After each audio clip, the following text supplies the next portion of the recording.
네, 얼마 전 9살 아이가 스쿨존에서 차에 치여 목숨을 잃는 사고가 났습니다. 부모는 신호등과 과속 단속 장치를 의무화해달라고 청원했습니다. 저희 밀착 카메라 팀이 이 사건을 계기로 스쿨존 곳곳을 한번 점검해봤습니다. 정원석 기자입니다. 한쪽 차선이 차들로 밀려있는 한 도로. 어린아이들이 횡단보도를 건너려는 찰나 맞은편에서 오던 흰색 SUV 차가 이들을 들이받습니다. 횡단보도 바로 건너편에 있는 엄마의 가게에 가려다 생긴 일입니다. 엄마와 동생들은 사고 장면을 눈앞에서 목격했습니다. 추석 연휴를 하루 앞둔 지난 9월 11일 오후 6시 충남 아산에서 9살 김민식 군은 이렇게 생명을 잃었습니다. 신호등이 없는 건널목이 항상 불안했던 김 군의 어머니. 여기에 어떻게 신호등이 하나도 없지? 이런 생각은 자주 했었거든요. 저희 애가 이렇게 그 자리에서 갈 거라고는 단 한 번도 생각해 보지를 못했어요. 가족에겐 떠올리기도 힘든 장소지만 현장을 다시 찾아가 봤습니다. 한참 간 다음에 브레이크등이 들어오잖아요, 차에. 예. 여기에 신호등만 있었더라면, 과속 카메라만 하나 있었더라면.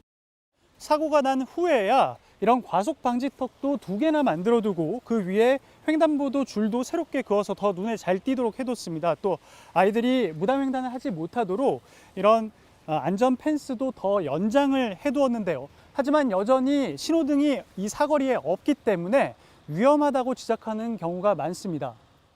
신호등 없으니까 엄마들이 학교끼리 나와서 애들 데리고 가더라고. 규정 속도를 넘는 속도로 달리는 차들. 길을 건너려던 아이들에겐 위협적으로 느껴질 수 있습니다.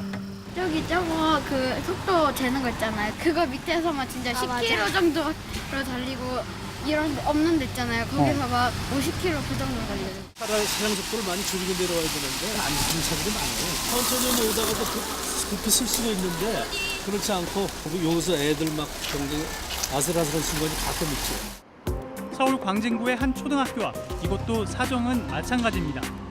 학교나 유치원 근처는 어린이 보호구역으로 지정이 돼 있는데요.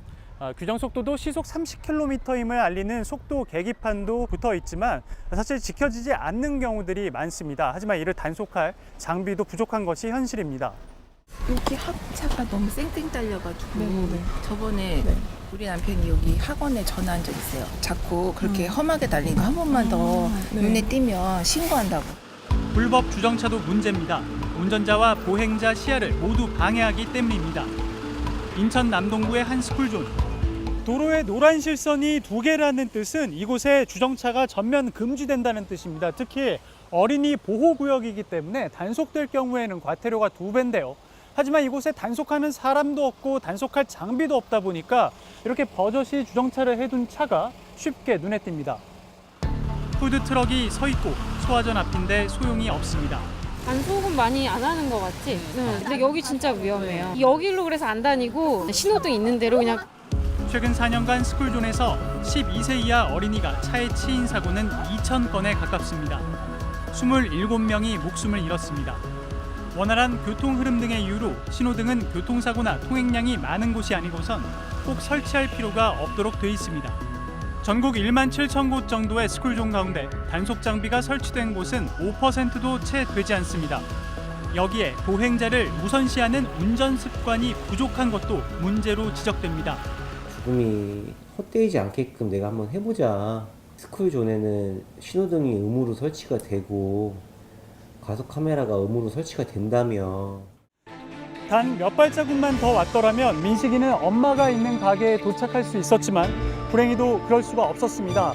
어린이 보호구역이지만 속도를 줄이지 않거나 주변을 살피지 않는 경우는 지금도 전국 17,000여 어린이 보호구역에서 벌어지고 있을지도 모릅니다. 제2의 민식이가 나오지 않았으면 하는 바람입니다. 밀착 카메라 정원석입니다.